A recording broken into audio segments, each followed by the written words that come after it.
Hello welcome back to home grown recipes. അപ്പോൾ കുറേ നാളുകൾക്ക് ശേഷം വീണ്ടും ഒരു റെസിപ്പി ആയിട്ടാണ് ഞാൻ വന്നിട്ടുള്ളത്. അപ്പോൾ ഇത് നമുക്ക് പെട്ടെന്ന് ബ്രേക്ക്ഫാസ്റ്റിനൊക്കെ തയ്യാറാക്കിയെടുക്കാൻ പറ്റുന്ന ഒരു ഐറ്റമാണ്. അതുകൂടാണ്ട് തന്നെ നമുക്ക് വീട്ടിൽ ഉണ്ടാകുന്ന ചേരുവകൾ വെച്ചുകൊണ്ട് തന്നെ ഉണ്ടാക്കാൻ പറ്റിയൊരു ഐറ്റം. അപ്പോൾ ഇതിനോടൊപ്പം തന്നെ നമുക്ക് തിക്കായിട്ട് ഇങ്ങനെ മയോനൈസ് ഉണ്ടാക്കുന്ന ഒരു വീഡിയോയും ചെയ്തിട്ടുണ്ട്. അപ്പോൾ നമ്മളിത് എങ്ങനെ ഉണ്ടാക്കുന്നതെന്ന് കാണാം.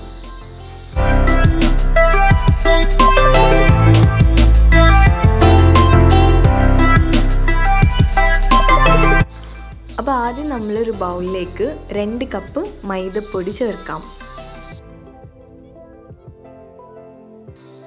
എന്നിട്ട് നമ്മളൊരു 2 മുട്ട ഇതിലേക്ക് ചേർക്കാം.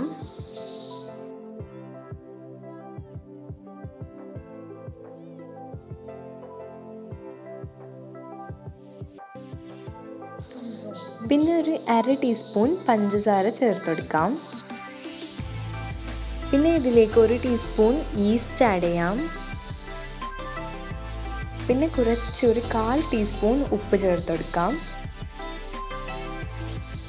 ഈ ഇൻഗ്രീഡിയൻസ് ഒക്കെ ഇട്ട് നന്നായി മിക്സ് ചെയ്തെടുക്കാം. അപ്പോൾ നന്നായി മിക്സ് ചെയ്യുന്നതോടെ നമ്മൾ ഇളം ചൂടുവെള്ളം ഇതിലേക്ക് ഒഴിച്ചുകൊണ്ടേയിരിക്കാം. അപ്പോൾ ഈ മിക്സ്ചർ ഒന്ന് സ്മൂത്ത് ആകുന്നത് വരെ നമ്മൾ വെള്ളം ഒഴിച്ചുകൊണ്ടും മിക്സ് ആക്കിക്കൊണ്ടും ഇരിക്കാം.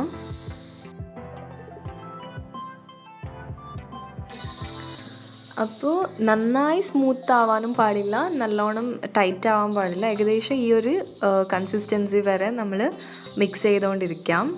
അപ്പോൾ ഇതിപ്പോൾ സെറ്റായിട്ടുണ്ട്. ഇനി നമ്മൾ ഈസ്റ്റ് ഒന്ന് ഫെർമെൻ്റ് ചെയ്യാൻ വേണ്ടിയിട്ട് ഏകദേശം ഒരു 6-7 മണിക്കൂർ നമ്മൾ ഒന്ന് മൂടി വെക്കാം. അപ്പോൾ ഇത് ഏകദേശം ഒരു 6 മണിക്കൂർ കഴിഞ്ഞതിന് ശേഷമാണ്. ഈസ്റ്റൊക്കെ നന്നായി ഫെർമെൻ്റ് ചെയ്ത ശേഷമുള്ളതാണ്. അപ്പോൾ നന്നായി പൊന്തി വന്നിട്ടുണ്ട്. ഇനി നമ്മൾ ഇതൊന്ന് എണ്ണയിലോട്ടിട്ട് ഡീപ്പ് ഫ്രൈ ചെയ്തെടുക്കാം.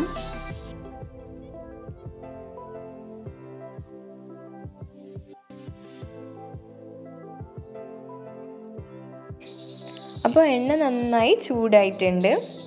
ഇനി നമ്മൾ ഇതൊന്ന് ഇട്ടുകൊടുക്കാം. ബാറ്റർ ഒന്ന് ഇട്ടുകൊടുക്കാം.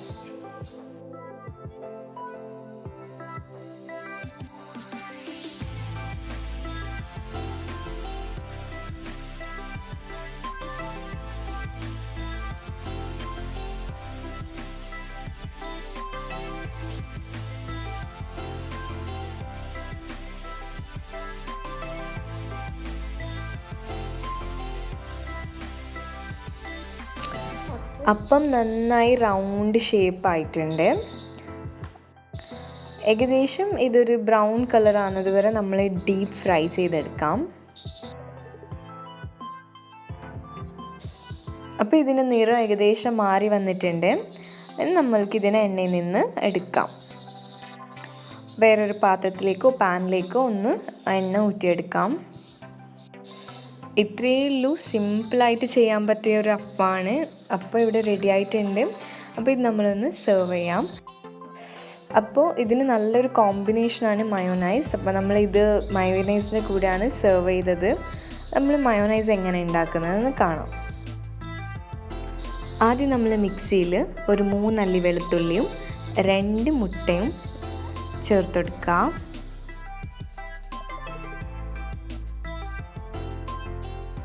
എന്നിട്ട് ഏകദേശം ഒരു 1/2 കപ്പ് സൺഫ്ലവർ ഓയിൽ ഒഴിച്ചു കൊടുക്കാം. നല്ല അടിപൊളി മയോനൈസിന് വേണ്ടത് സൺഫ്ലവർ ഓയിലാണ്. അപ്പോൾ സൺഫ്ലവർ ഓയിൽ ഉണ്ടെങ്കിൽ നമുക്ക് നല്ല മയോനൈസ് കിട്ടും. എന്നിട്ട് ഇതിലേക്ക് 1 ടീസ്പൂൺ വിനാഗിരി ഒഴിച്ചു കൊടുക്കാം. അപ്പോൾ ഇത്രയും ആഡ് ചെയ്ത ശേഷം നല്ല പോലെ ഒന്ന് അടിച്ചെടുക്കാം. അപ്പോൾ അടിച്ചതിന് ശേഷം വീണ്ടും 1/2 കപ്പ് എണ്ണ ഒഴിച്ചു കൊടുക്കാം. എന്നിട്ട് വീണ്ടും ഒന്ന് അടിക്കാം. അപ്പോൾ ഏകദേശം നമ്മുടെ മയോനൈസ് റെഡി ആയിട്ടുണ്ട്. അപ്പോൾ ഇതൊന്ന് ബൗളിലേക്ക് നമ്മൾ മാറ്റിയെടുക്കാം.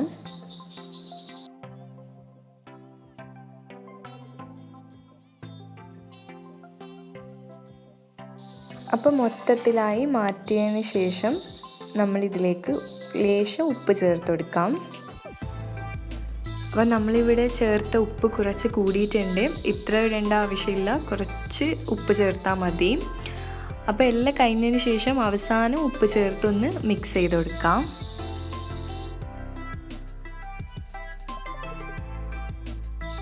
അപ്പോൾ മയോണൈസും റെഡി ആയിട്ടുണ്ട്. അപ്പോൾ ഈ ഒരു സിമ്പിളായിട്ട് ചെയ്യാൻ പറ്റിയ ഒരു സ്പെഷ്യൽ നിങ്ങളെല്ലാവരും ഒന്ന് ട്രൈ ചെയ്ത് നോക്കുക. ബ്രേക്ക്ഫാസ്റ്റ് അഥവാ ഡിന്നർക്കൊക്കെ സെർവ് ചെയ്യാൻ പറ്റിയ ഒരു ഐറ്റമാണ്. അപ്പോൾ നിങ്ങൾ ഒന്ന് ട്രൈ ചെയ്ത് നിങ്ങളുടെ ഫീഡ്ബാക്കുകൾ ഉണ്ടെങ്കിൽ എന്തായാലും കമൻറ്റ് ബോക്സിൽ അറിയിക്കുക. അതുപോലെ തന്നെ ഈ അപ്പം കഴിക്കാൻ ടേസ്റ്റ്, അതുപോലെ തന്നെ നല്ല സോഫ്റ്റ് ഉള്ളൊരു അപ്പമാണ്. അതുപോലെ മയോണൈസിൻ്റെ കൂടെ കഴിക്കാൻ നല്ലൊരു കോമ്പിനേഷൻ കൂടിയാണിത്. അപ്പോൾ നിങ്ങൾക്ക് എല്ലാവർക്കും ഈ വീഡിയോ ഇഷ്ടപ്പെട്ടു എന്ന് കരുതുന്നു. അപ്പോൾ നമ്മുടെ ചാനൽ ആദ്യമായിട്ട് കാണുന്നവരുണ്ടെങ്കിൽ സബ്സ്ക്രൈബ് ചെയ്യാൻ മറക്കരുത്. അപ്പോൾ വീണ്ടും കാണാം പുതിയ റെസിപ്പിയുമായി. Thank U.